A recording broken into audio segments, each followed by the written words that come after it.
Go ahead, Miss Robin. Okay, good evening. My name is Robin Lilly. I am from Broward County. I was born and raised there, and my son, Tyler, um, he was born and raised right here where my family's from in Alachua County in 1990.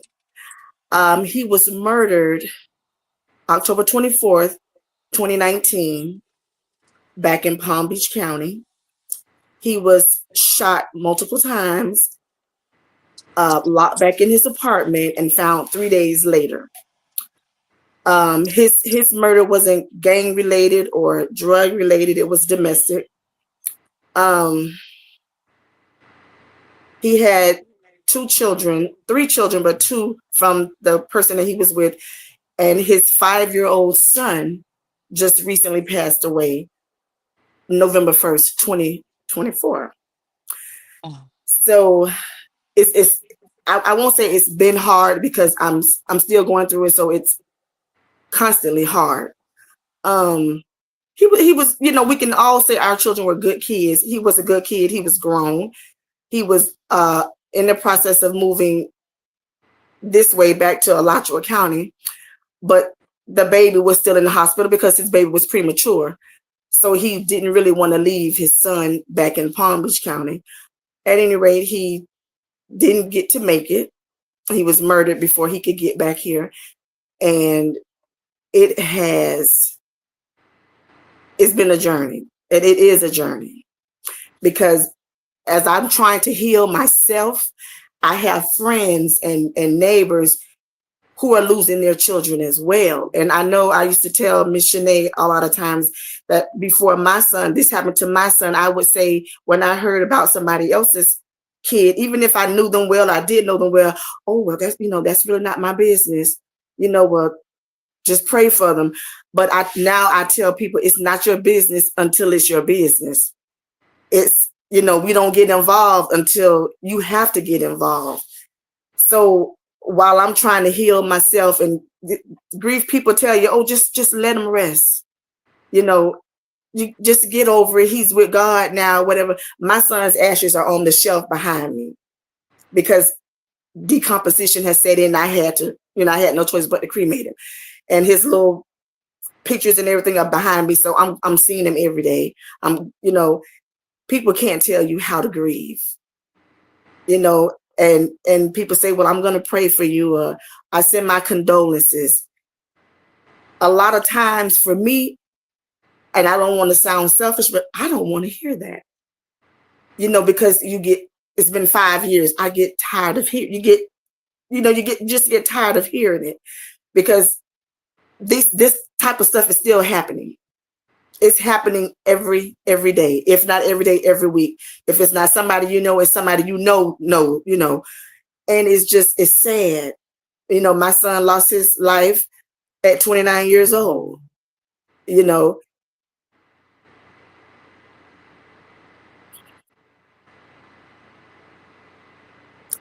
I had to forgive them because I know that forgiveness isn't for them, it's for me.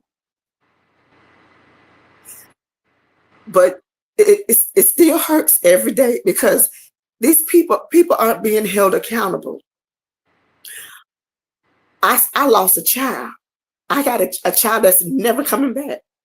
I have a grandson that my family, we actually never got to see my grandson because he stayed in the hospital and his mom, they kept him from us. So the only pictures that I have of him is on his obituary, you know. But like I say, I met up with Miss Shanae, who got me in touch with Moms Demand Action and different people that's really helping me so I can help somebody else. But at the same time, it's a process and it's still hard. Thank you. Thank you so much, Miss Robin. Thank you for sharing that. Um, I could only imagine that. That's the only thing I can say. Um, Miss Nicole.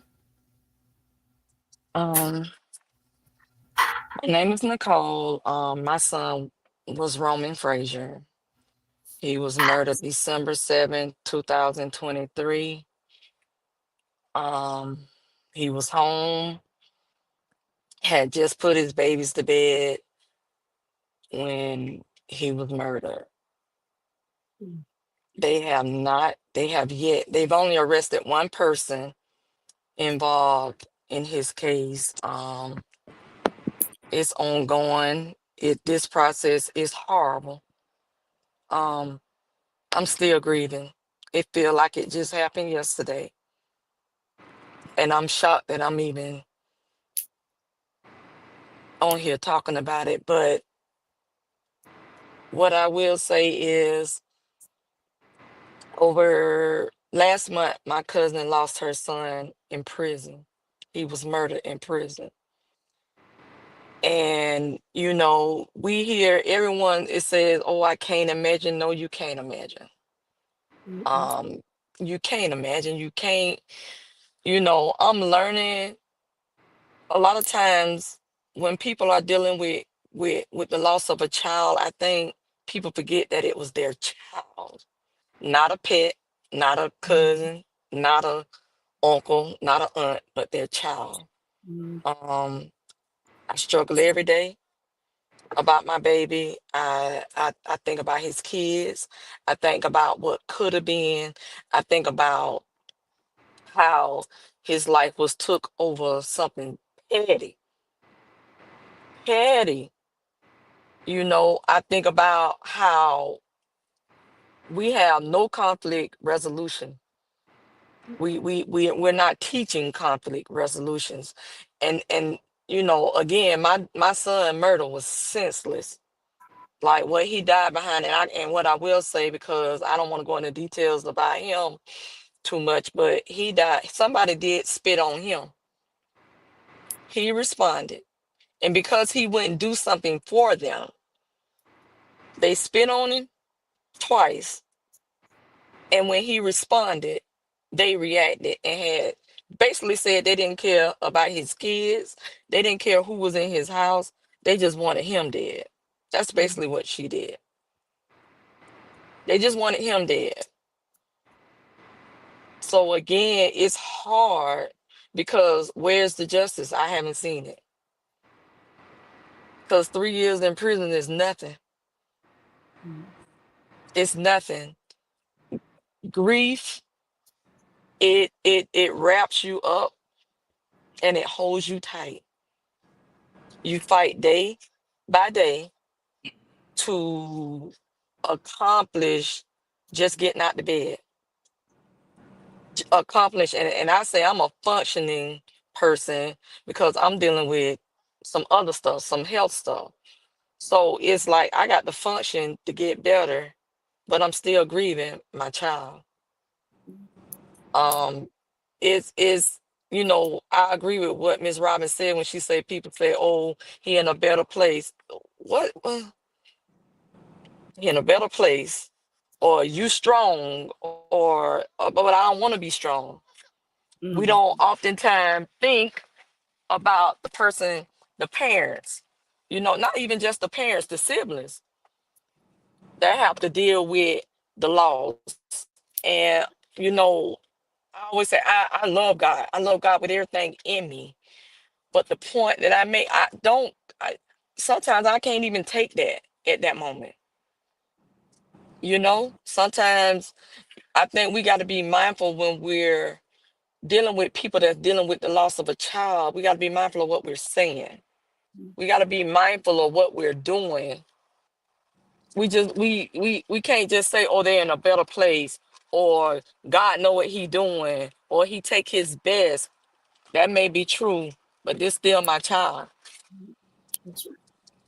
And it's not like they're dying from illnesses or they dying from being sick. They're being murdered. And so grief is hard. It's I tell people I don't wish this on my worst enemy. I wouldn't wish this on my worst enemy. My heart hurt every time I hear that somebody else done lost their child. My heart broke. for the young lady that just passed. Because here we have another mother who's got to go through this process of bearing her child.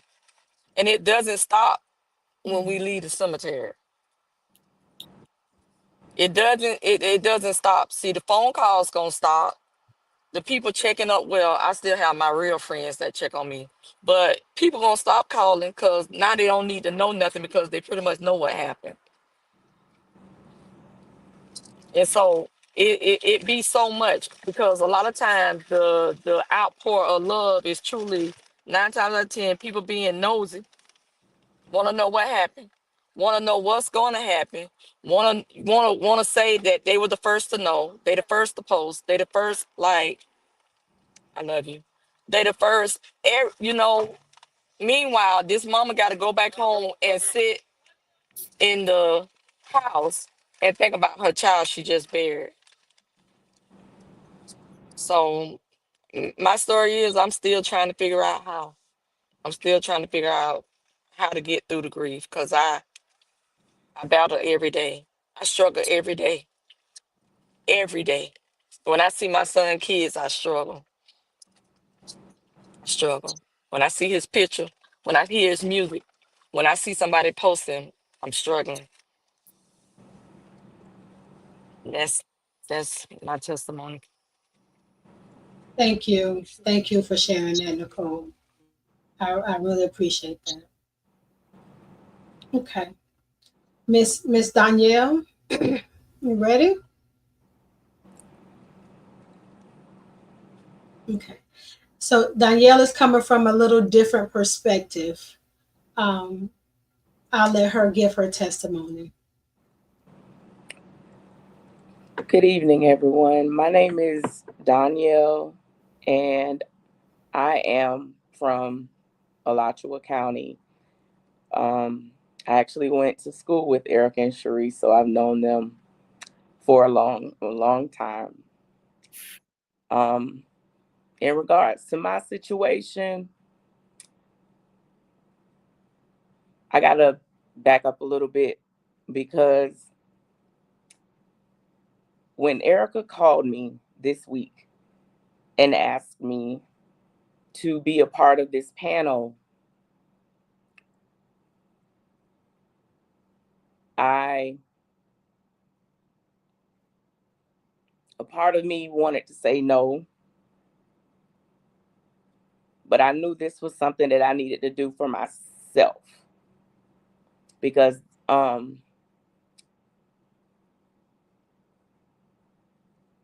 this will truly be like the first time I'm actually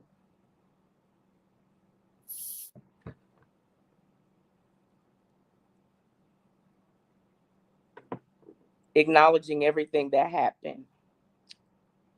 Um, I lost my baby in 2009, and I can honestly tell you, ladies, that every day is a battle. Every day, I think about what could have been, what I could have done differently. Um, I went to sleep for an hour and 13 minutes and woke up and my baby wasn't alive. And March 7th, my daughter would have been 16 years old. And it's like it was yesterday for me. So I can understand the mothers that miss their children. I can understand when you say they're in a better place. People say that it gets easier. You learn to live with it. And in all fairness, I have tried to to give people a pass and overlook because it's like a form of being insensitive, but they don't know that they're being insensitive to us. They really don't know what to say to us or how to convey it in a way that we can truly feel where they're coming from. And I just try to tell people that sometimes you don't have to say anything at all. Just acknowledging and just being there sometimes, because there is no words that you can say that can provide the type of comfort that we need. I know you all went in a different as far as explaining what happened to you all, your children. For me,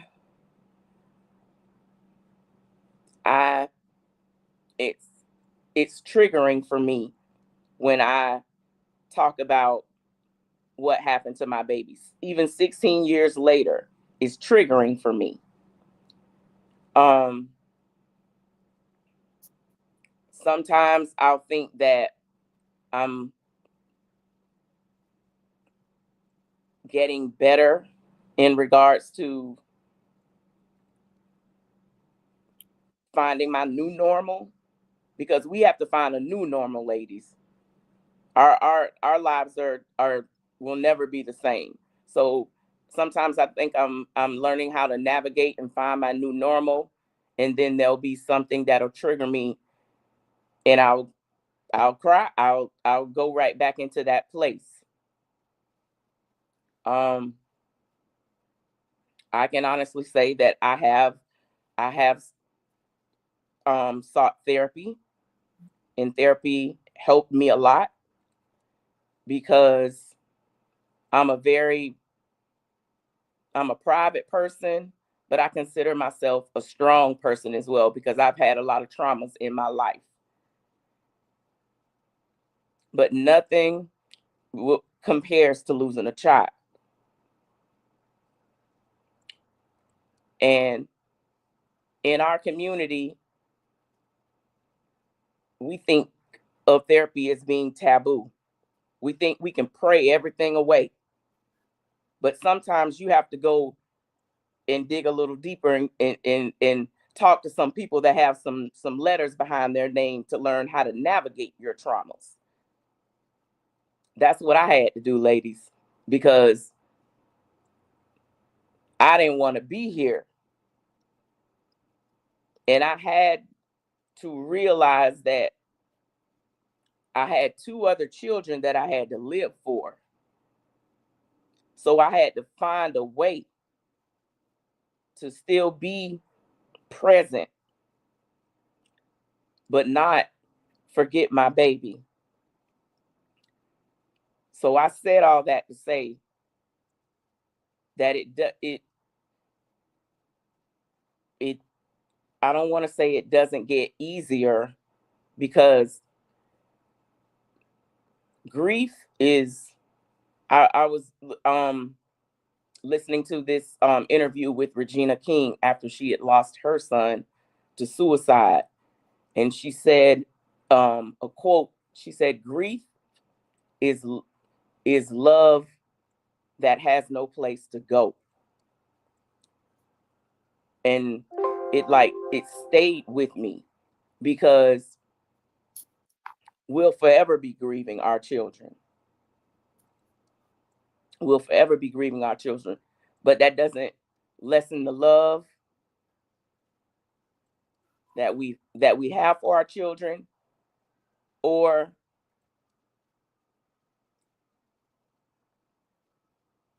I don't even know. It doesn't lessen the love or the memories or the purpose.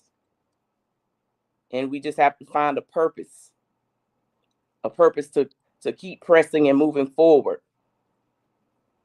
Some days it's minute by minute, second by second. And I can tell you ladies, 16 years later, it's still hard for me. But you all, you know, just being in this panel and knowing that I'm not alone, knowing that that women, like the thoughts that I have and the feelings that I have, you know,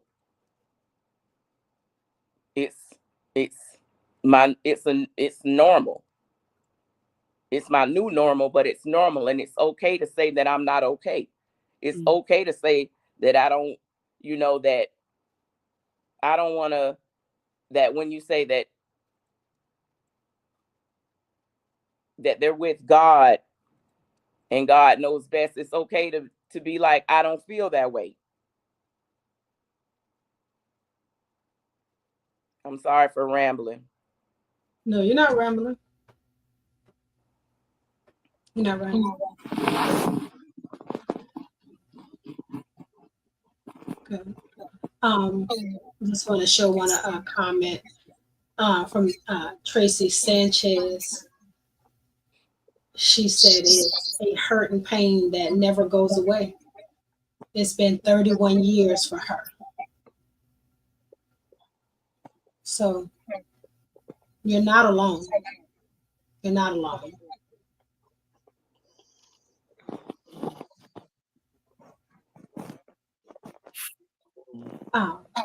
Did anyone have any questions?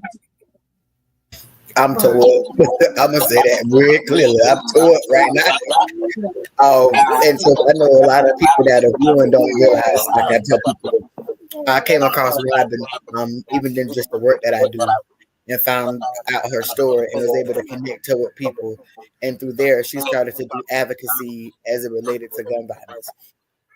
And Nicole may not want to. She probably was okay with sharing this. We started a support group for moms who lost their kids to gun violence. And I want people to know that was not my idea. That was not in my thought process. Nicole proactively reached out and said, I don't want me losing my baby to be in vain. And she was like, what can we do? And from there, like we formed a support group. I went into election, so we got behind. But then also too, I think God puts things in order in which He did. When we start back up in June, we now actually have some of the ideas that they came up with when it comes to advocacy and supporting each other and being there. Things that stood out that people don't talk about. Although her and Robin both state when they lost their children, they weren't treated like victims. So by law enforcement, they were locked out. No one would explain anything to them. They were cast to the side. In some cases, their children were judged for who they are when they lived here. Nobody wants to hear that, and nobody cares about that. Were the things like they lifted up. And a lot of people won't realize that I do the work that I do literally because I'm a mother. Like we have what we call hypervigilant panic. To this day, if my kids are not with me and they call me every single time, I hold my breath before I answer the phone because I don't know if something happened because of law enforcement, because of another person, because of them. Like that's the fear that so many of us like live with. And then a part of that too is being a mom. Like even in Danielle's case, where it's very different. Like I'm a person who does this work, so we don't know that our children, our infants die at 4 times the rate of other infants for unknown reasons. Nobody has any idea why. And then even us in childbirth, our kids die or we die at 3 times the rate. And nobody's talking about it. That's a systemic thing. But no matter what happens, we innately people judge before they ever try to figure out what happened. So even as we're questioning what we did wrong, people are questioning what we did wrong, even if we did nothing wrong in any of the cases. And so because I know and deal with people in their stores all the time, like I'm tore up because people and then like Nicole mentioned the young woman who passed today. Somebody reached out that was out there. And even when it first happened, law enforcement was there and they're supposed to be first responders. They just stood there. They didn't do anything until the EMTs came. And for them to see that and take a picture and send it to me as they were looking for their own family in the midst of it, like people don't see us the way that we see us. And they don't know how much we love our children. And that's taken for granted, even if we don't get it right. And I don't mean anybody here, just in general, the pain and the heavy load that we actually carry, that people even in grief don't see us the way that they should. And so you hear things like grief is the price that we pay for love. You don't even understand that until it happens. When, like, there's a quote that I posted the other day, that the two things that'll change your life forever are love and grief. You never go back to a normal. Whatever your normal is now becomes something very new, and people really take that for granted. And so I'm told, like, for real. I And I'm think sorry, that because I've known you forever too. I think that what what you guys said about the words of people, and sometimes people don't know what to say, and then like Danielle said, I have other children that I have to take care of. I think that people don't understand the the thoughts that go through your mind, and knowing that you still have to show up and get out of the bed. I was just telling somebody yesterday, when I lost my mom, I had to, tell myself, hey, you got kids out there, you got to get up, and you need to show up today, right? So I think that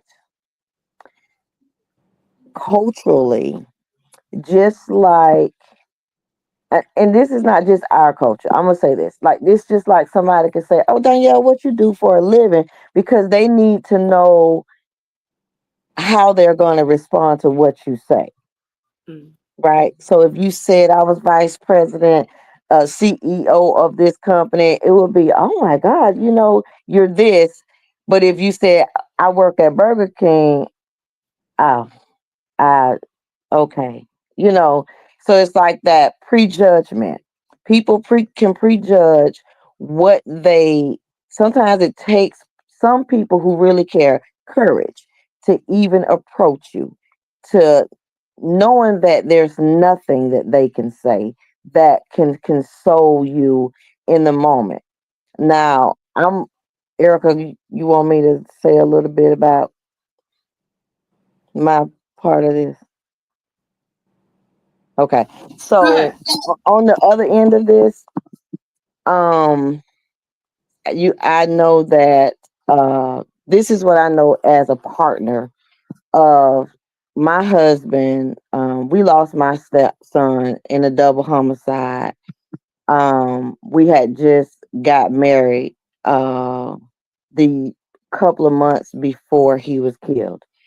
And you sit and you watch crime people reach out to you, whether they reach out or not, investigators, and then they put Crime Stoppers and they do all this stuff. And I think that sometimes if you're not going to catch the person, then don't put this stuff out in the universe until you can give a family closure, because the end, it's like you don't know how you want that closure until that moment comes, right?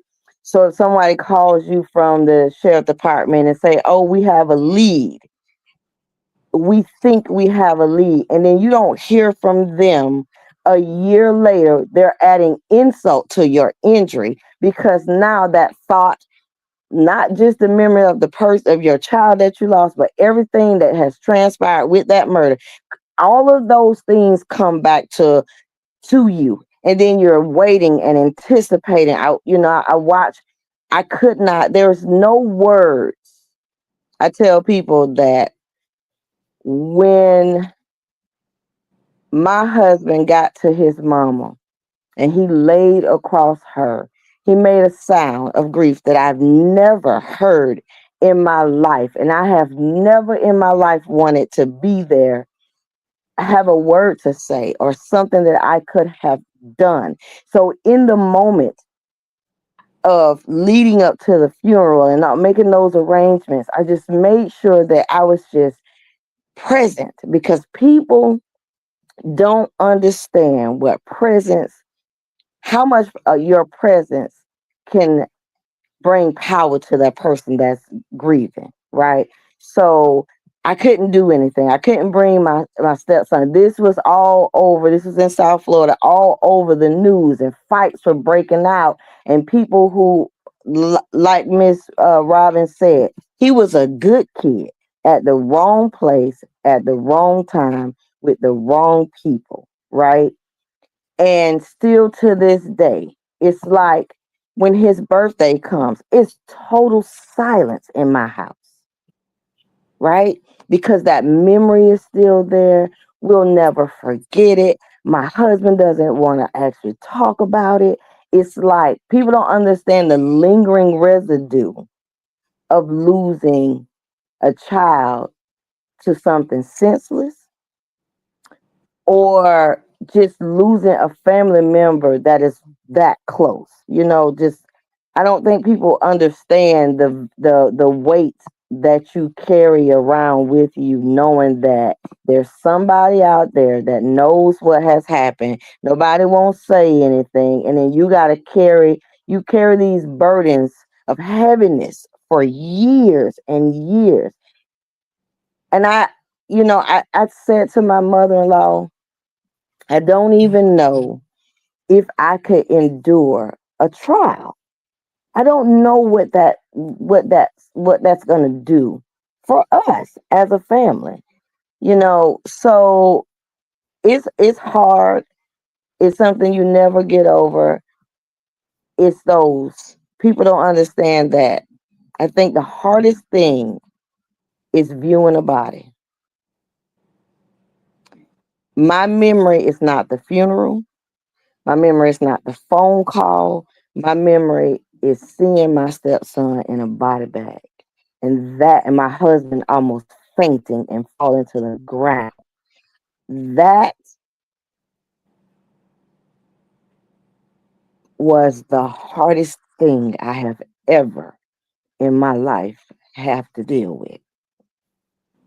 That memory. I can't tell you what he looked like in a casket, but I can tell you what he looked like in a body bag. Nobody wants to deal with that.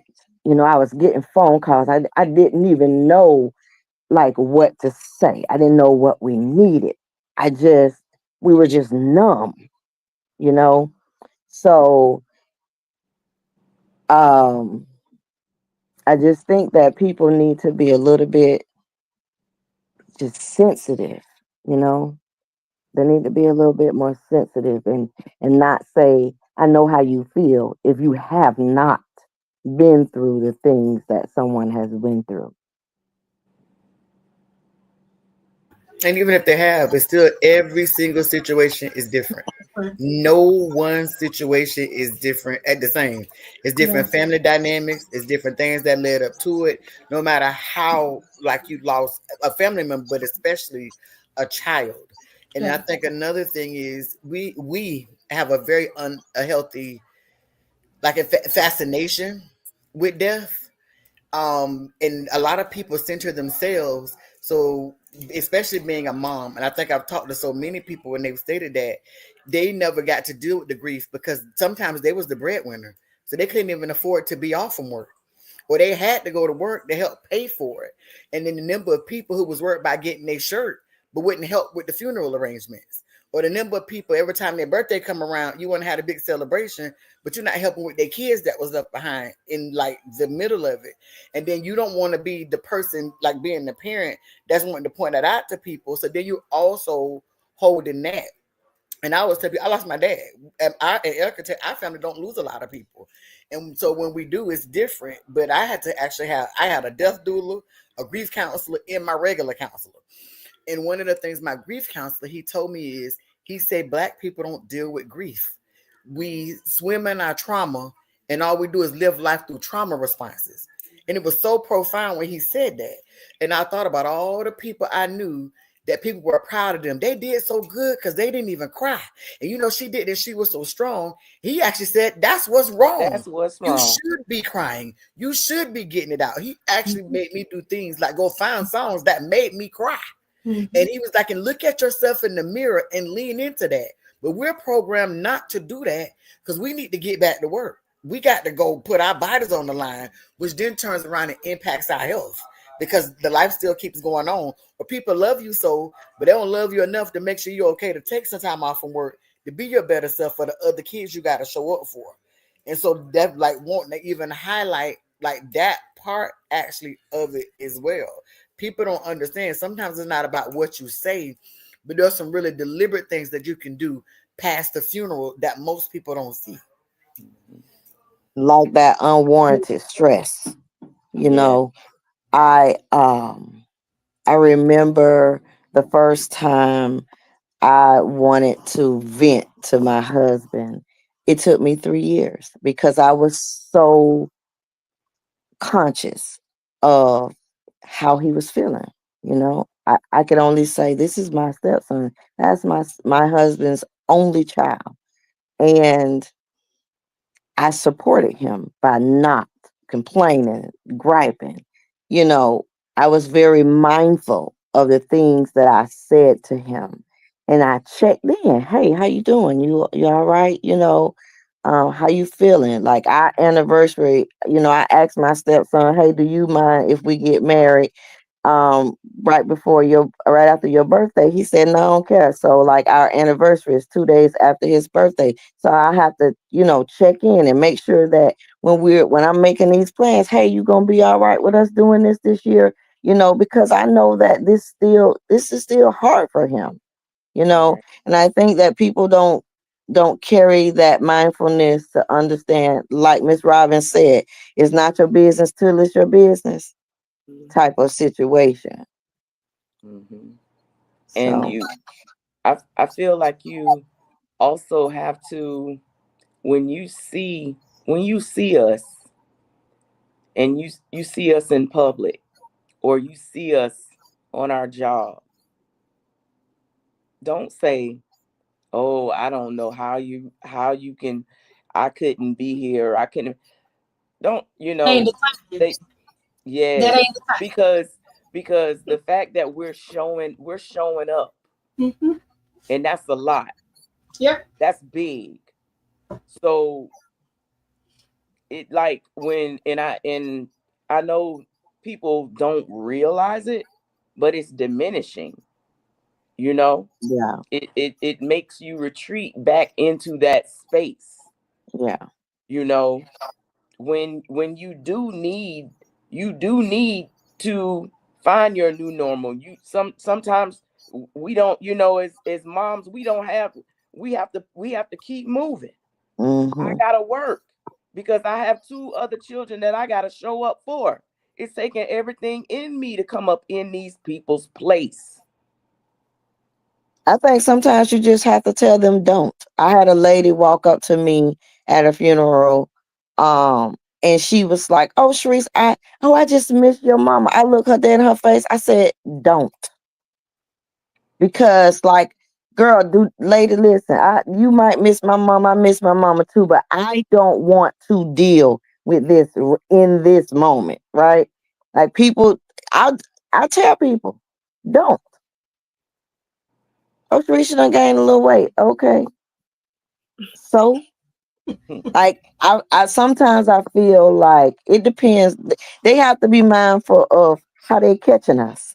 It's like Right. a day. They don't know if that day was the day you drug yourself out of the bed. They don't know if that's the day where you're a little bit okay, but just don't push your button. You know, just, and I'm not telling people, oh, you have to walk around and just not say anything to people. I'm just saying that's our problem as a people. We don't practice mindfulness. I'm guilty of it as well. But we don't practice mindfulness. We don't think about those things that could be triggering or things that could hurt someone. And especially the nosy people. Like Nicole said, everybody want to know what happened.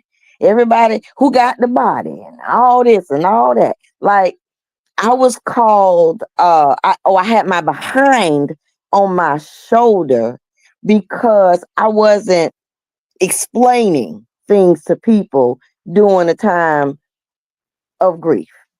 I don't care what you say, what you think about how I'm feeling. Right now, what you need to know is I'm giving you grace.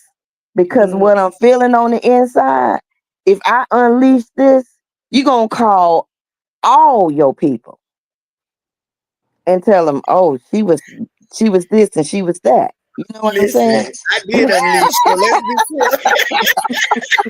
So let's be very clear. Yeah, For the world to see. So for Right. me, For the world to to see. forget what it was after my daddy left here, I got rid of this little blue app. For- Put on For the world to see.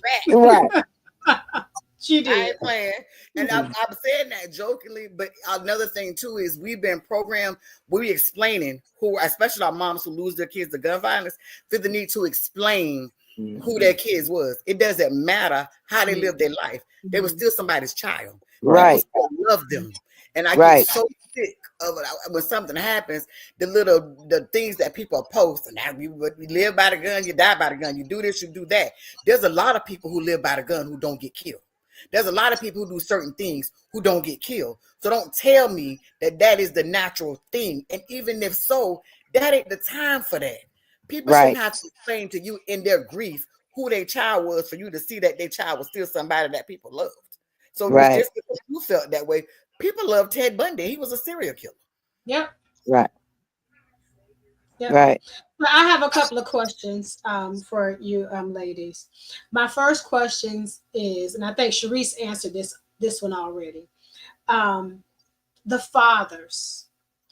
How did the fathers deal with the grief of losing the children? Ms. Lily, I'll let you go first. Okay. Tyler had just began a relationship with his dad. Okay. And when he found out, it just turned him upside down, because he's like, this is something. He had just lost his mom, and then he had just lost his sister. As a matter of fact, he had just lost his sister, I want to say, if I'm not mistaken, a few months before Tyler was murdered. Mm-hmm. So it was hard on him, and it kind of made us start going back and forth, well, he said this and he said that, and I was gonna take him to do this and I was gonna take him to do that. So we had to both talk to each other and just like, you know what, let's calm down. How you feeling? And then he said, well, how you feeling?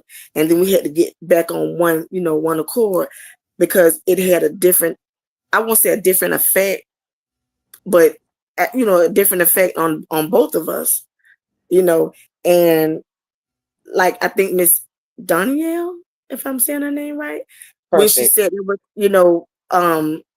like she maybe had a feeling like she didn't want to be here.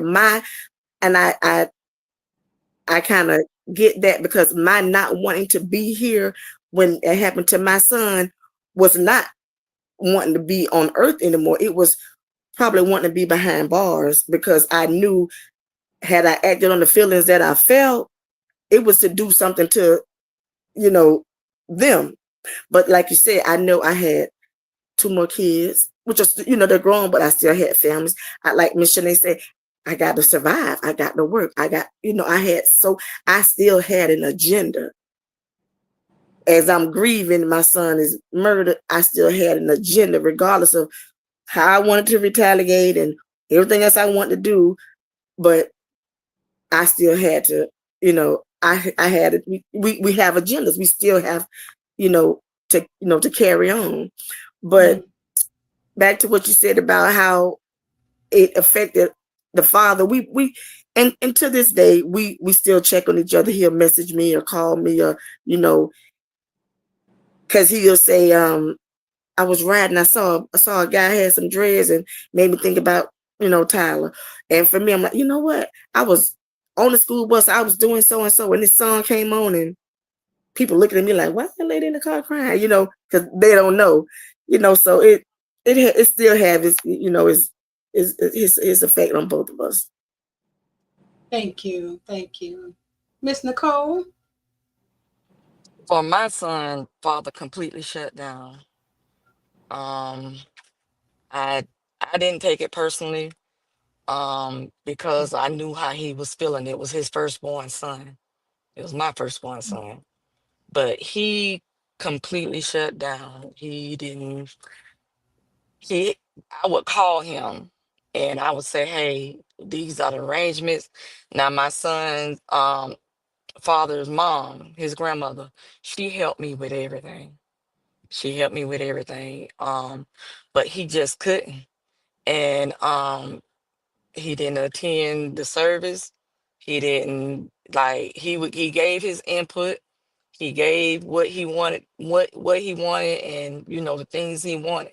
His stepfather, my ex-husband, was the one that, kicked in and um, made sure everything went the way it needed to go.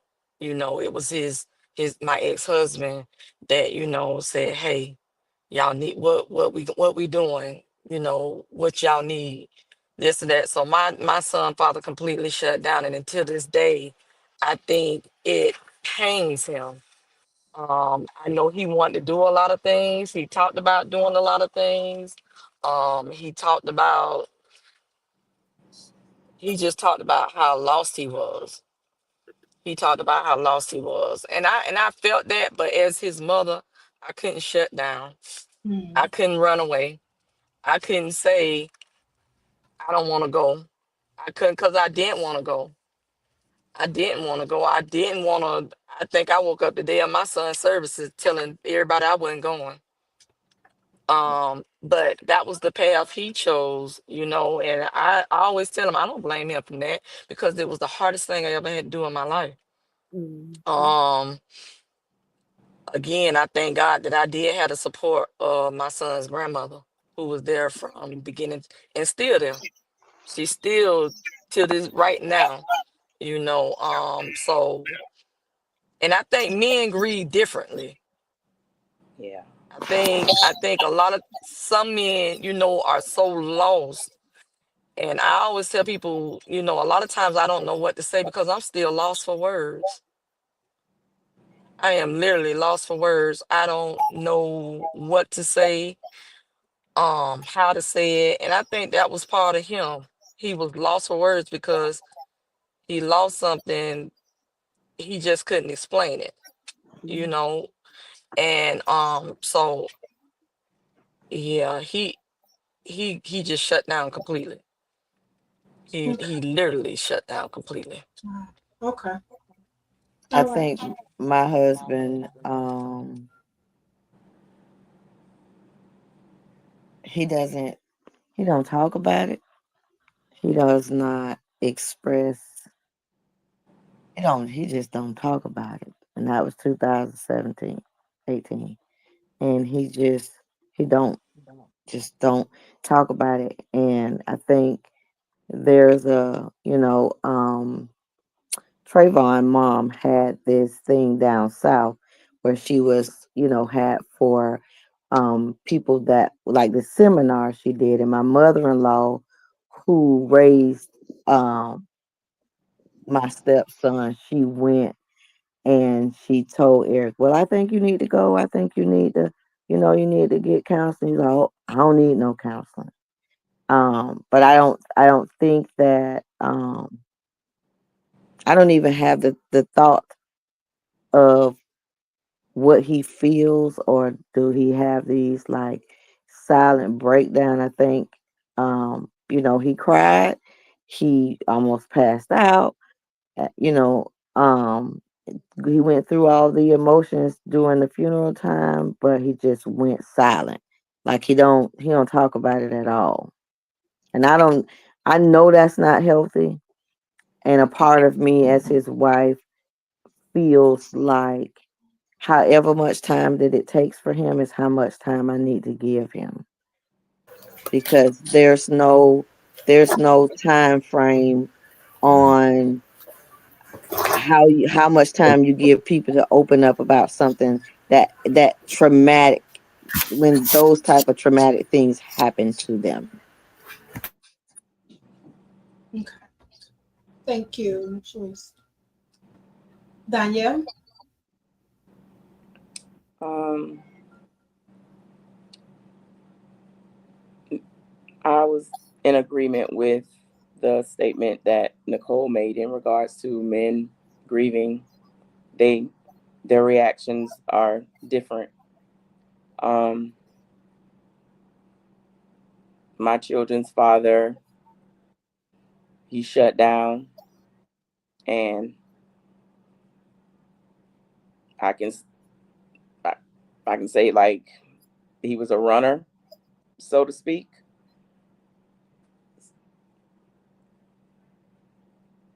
He I guess he just didn't know.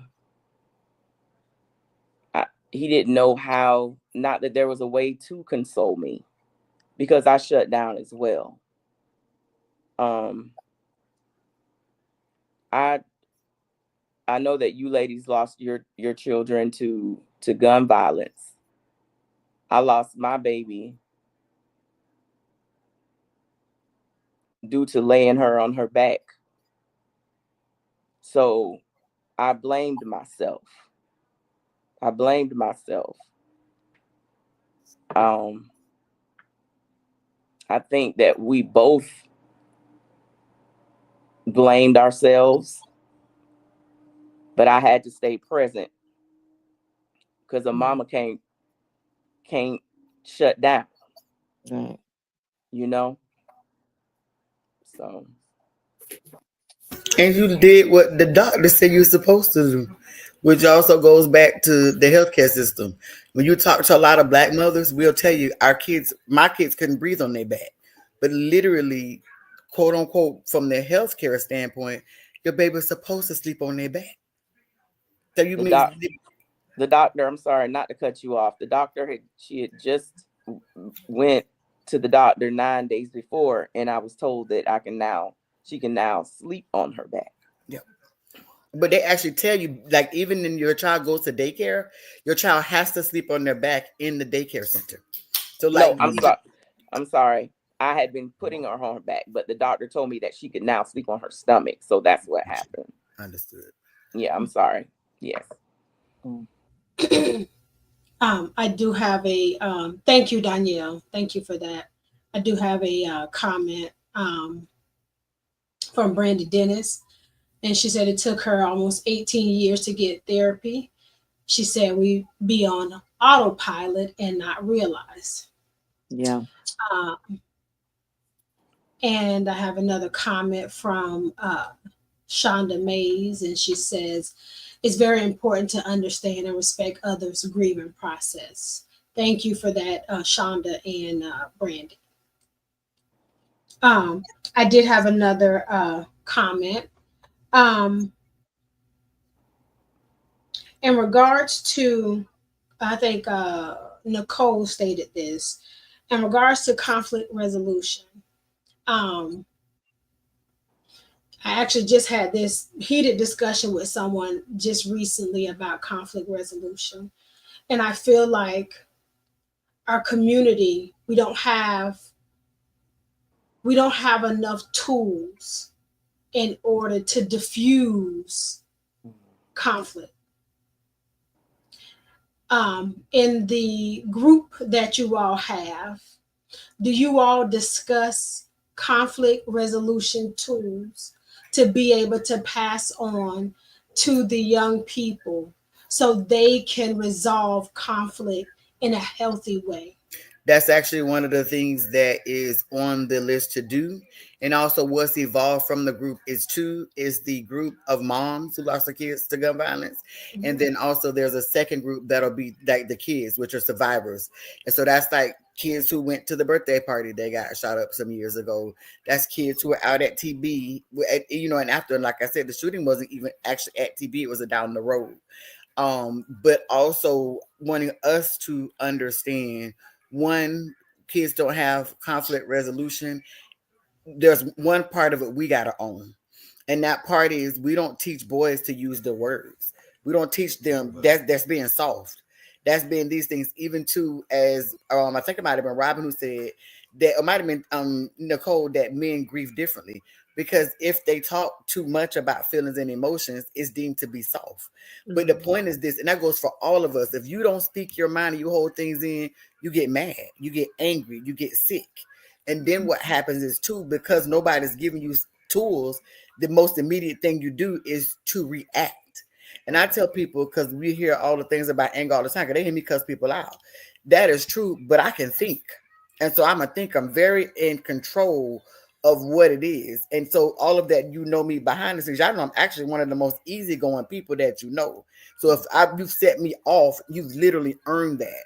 A lot of people don't have that. They go to 100 first and then come back down. But then also we live in a society where people don't have a voice.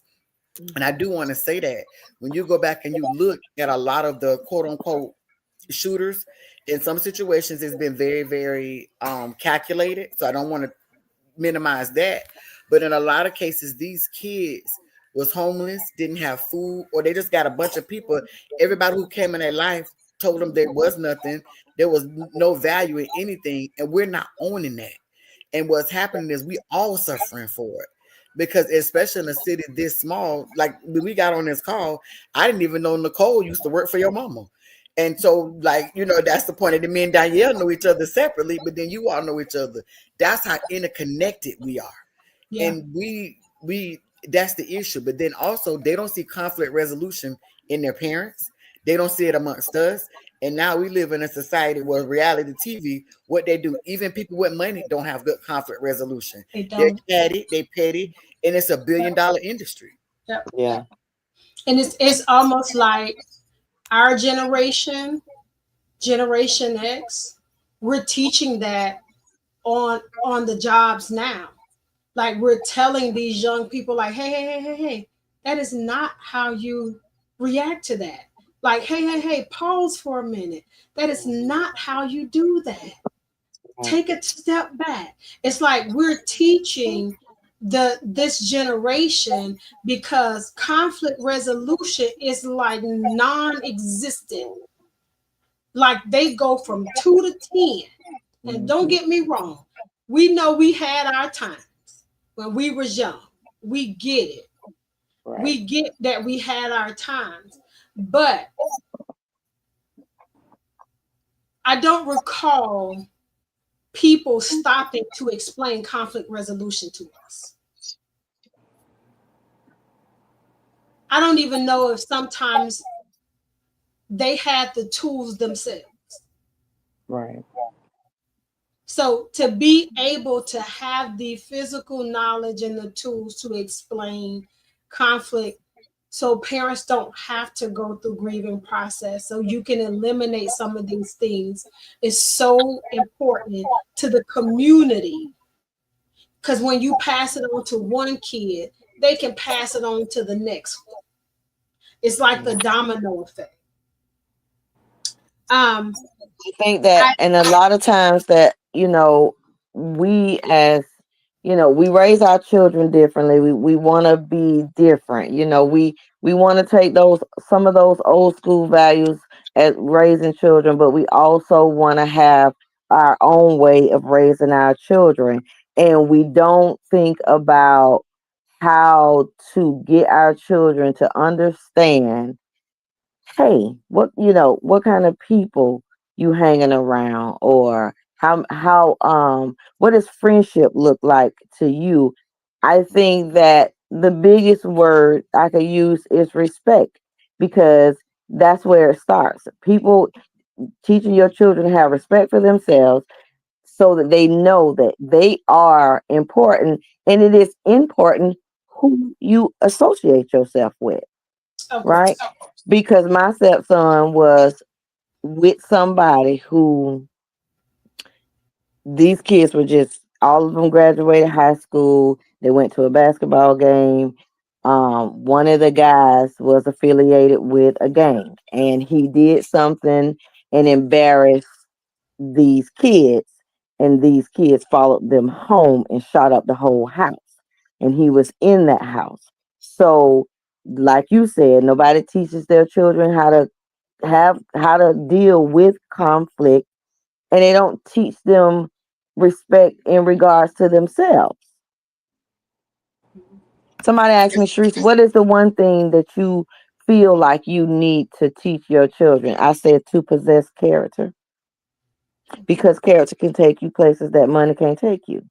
To be a stand-up person in the community, in the regard of even us teaching our children these things. We have so much stuff busy, always trying to get them to learn these things before we get them out of our house. I try to maintain friendships with my kids, my older kids, so that they can tell me things, because the worst thing for a parent is when you don't know how your child was in that situation and you know nothing about it. Right.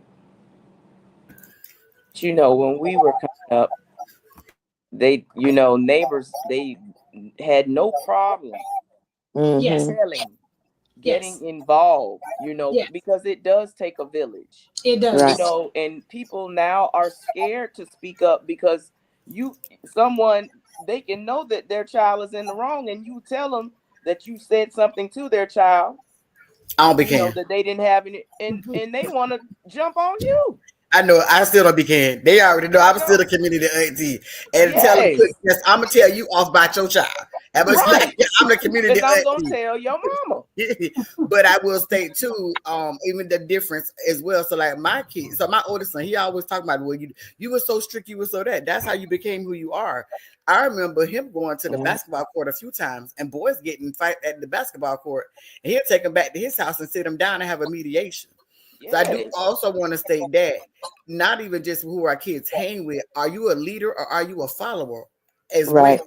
So sometimes it's that. Sometimes we're so busy on our kids about who they're hanging with that we're not helping them to take ownership of the role that they also play by who they hang with. And there's that extra step. And sometimes that's the hard part. Additionally, even for me, it's people that get mad when I be in their face about their children. But at the end of the day, because it's bigger than that, I'm very clear with them. I don't care. So if you do these particular things and let somebody help you, I won't have to be in your face about your child. And that's not everybody's role. So I always want to be clear about that. But I want us to realize that in community, we all have a role. And I'm very clear. Anybody knows me, know I didn't have my parents for a lot of my upbringing. So I was at Erica's house a lot. And when we was over there, when we was back there in that ditch playing, it was all kind of kids from the neighborhood, that was there because there was a sense of community. We jokingly said we couldn't wait to be adults because I look forward to going to work and then chilling and eating crabs on the weekend because that's what my auntie did. And partying. That's what we thought life was going to be. Eating crabs For us to even own to reduce like a lot of the grief that we do hold, it is because we also don't have community in the manner in which we did. Even when somebody died, older people, the older generation, you're going to come together. You ain't got to figure out who's going to cook the food, who's going to have a repast. Families didn't have to think about that. Now when you lose somebody, even the person grieving got to figure all that stuff out too, because that part wasn't passed on, the part of community. And so the grief process is even more difficult because now you're grieving by yourself. That's the one thing that I keep reminding my nieces and my nephews. You see us keep moving along with the holiday parties and the things that we keep going on. We keep moving this on. However, there's gonna come a time we're not gonna be here. Right. So somebody has to keep the tradition. Right. And we're not doing this just for us to have fun. We're doing this so you can keep it going. Right. Yeah. So I have one more. We're actually a little bit past our time, but I have one more statement that I want to make, and it's something that Nicole said. And it's very important because I think because we live in this social media world, we do so much of it that people don't pay attention to it. And she said, people be so concerned about who's going to post it first. And when she said that, I wrote that down. I was writing as you all were talking. And I think that is the most insensitive thing that people do now in this social media world. because it's not your kid, it's not your parent, it's not any of that. So you're quick to post because you want to be the first one to tell the story. Right. Until it is your child, until it is your parent, until it is your brother or your sister, you're not going to feel these people's pain. Right. So when you hear this young lady who said what she said, be cognizant before you post something of someone's loved one who's something tragic that just happened. Just pay attention to that stuff. It's not fun. It's not funny. It's not news. It is pain. It is pain. And I don't think people think about that when they go to start posting things about people. When the family posts it, that's different. But when you're posting it just because you want to be the first one to post it, They get mad when you call them out on it. When you say something about it, they get mad until it's their loved one, and then they be you being mad that somebody did it to you. Exactly. And we see it every time. And they don't. And I want to state this because I have somebody that's close to me. The way that she found out that her mama passed away on her birthday was because the neighbor posted it. When I say that's the most disgusting thing ever, Yeah. and so she was the person that cared for her mama. It was so unexpected for her to find out that way. And to this day, and this happened years ago, around that time, she'll always bring it up. It never ever, that pain never left. That one thing that people don't think is a big deal, the fact that that's how she found out makes it even that more difficult. And it's certain times, it's certain memories and certain triggers that, people say, oh, you seen such and such on Facebook. It's certain times that I log off or deactivate my page because I don't want to see what somebody else want to post about certain things about people that I care about. I've had somebody to take themselves off of Facebook because I did not tag them in a post. This is not about you. So like people just don't understand how that is. It adds insult to your injury, and they need to stay in their lane. Yeah, Because absolutely. it's painful. At certain times of the year, I log off because I don't want to go on there and I don't want to see everybody else's memory. So I just don't. Yeah. Yes. So Miss Robin, do you have any last words for the people? I will say when we do lose our loved ones, I wish that people would, like somebody said, if you don't have anything to say or if you don't know what to say, a hug will suffice. So I would rather somebody throw their arms. I think Miss Danielle said it as well, or Miss Erica. Danielle. Just throw your arm, give a hug is fine. Or I think Shanae asked me, this has been years ago when I met her, how you doing? Before people, they'll start asking you these questions, and instead of just breathing and say, just when you ask me how I'm doing, or throwing your arms around somebody, that speaks volumes. So I just think people should be, like she said, cognizant of what's going on, what the person has just went through or is going through, and just don't say anything. Just throw your arms around them. They'll understand. We will understand. Yes. Yes. And Miss when you ask people, do they need something? If you know that you're not going to provide that thing that they may ask you for, then don't ask them.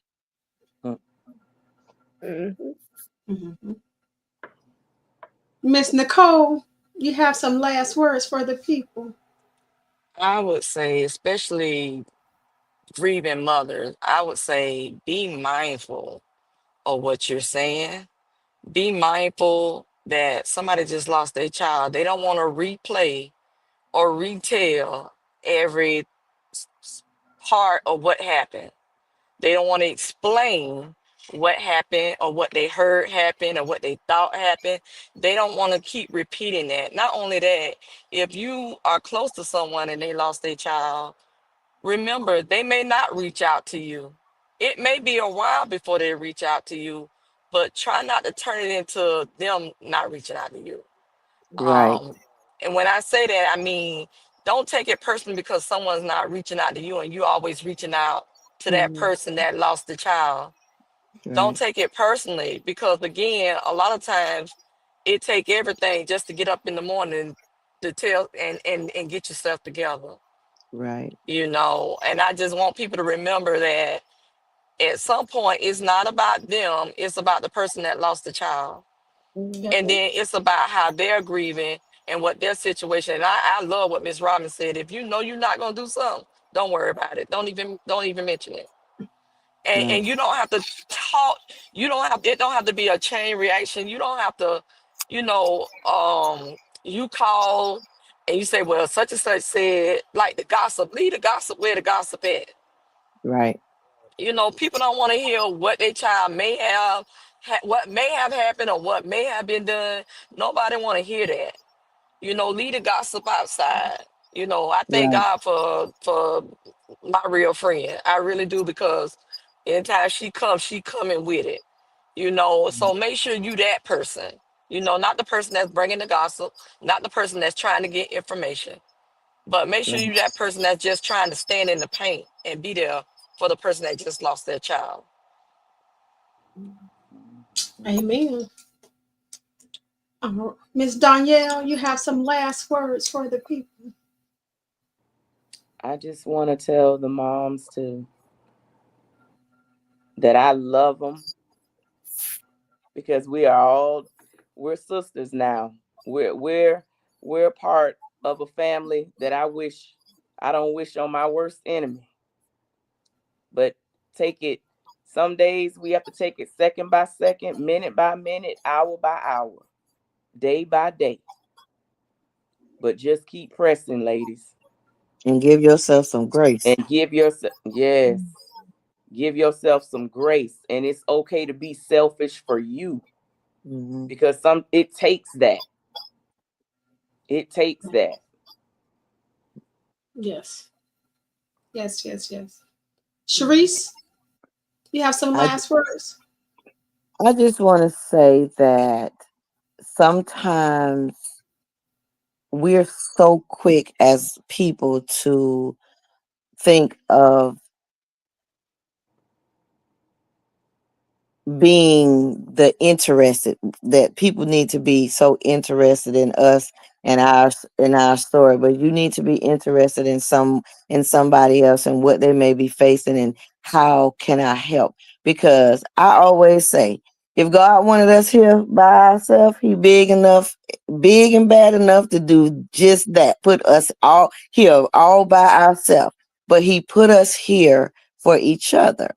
And especially as Black women, we need to be able to grow and evaluate and learn that sometimes you just need to sit back and you just need to watch. I tell people I'm a talker, but baby, I am a watchman, and I watch people and how they react and what they say. Because you know what they say, when people say stuff out their mouth, you better 9 out of 10 times they're telling you what's coming out of their heart.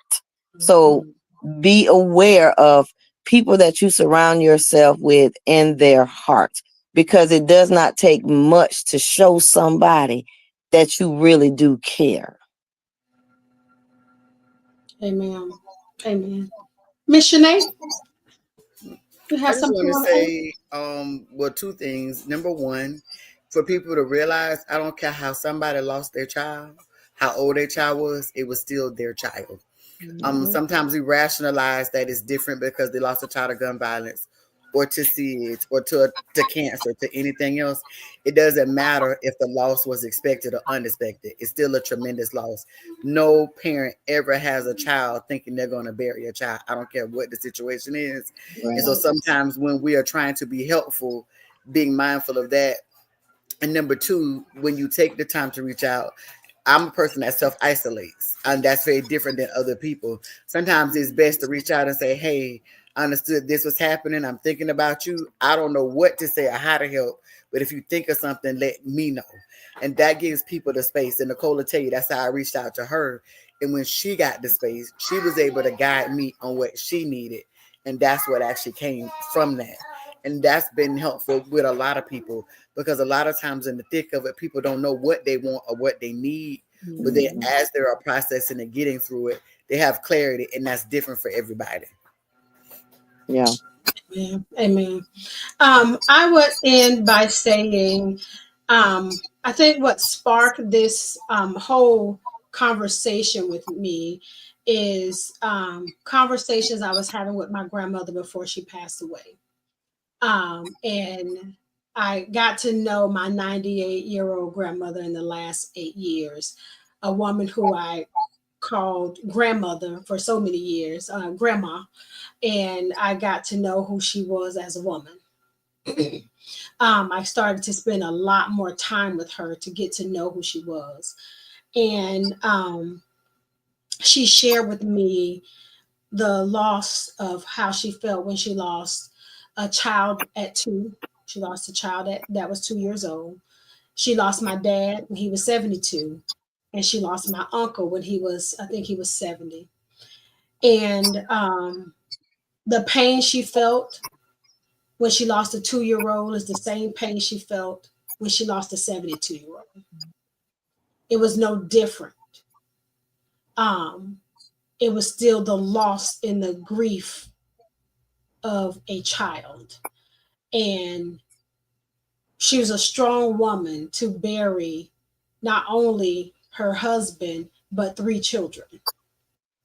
So to see her navigate through life and still be strong and still get on her knees and fight and pray for her family, that right there gave me so much strength, to the point that when I saw her leaving, it pained my heart, because I didn't want her to leave. I felt like I needed to know more from her, because I was just getting to know who she was. Because for so many years she was just my grandmother. But now I was getting to know her as a woman. And it even now it still pains my heart to talk about her. And this is what sparked the conversation, to hear the pain in her voice when she talked about the loss of her kids. Because it doesn't stop because the years go by.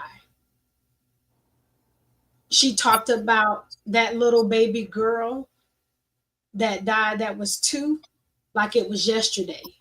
And it had been 60 something plus years prior. So it didn't stop right then. So when I say I can't imagine, so when I hear you all's pain, I heard the same pain in her.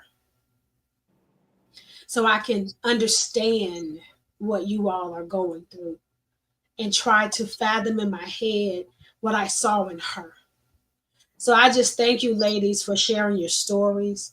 I really, really, really appreciate your transparency, for being able to open up to the audience. I pray that this was not only therapeutic for some woman out there, but therapeutic also for yourselves, for being able to tell your story.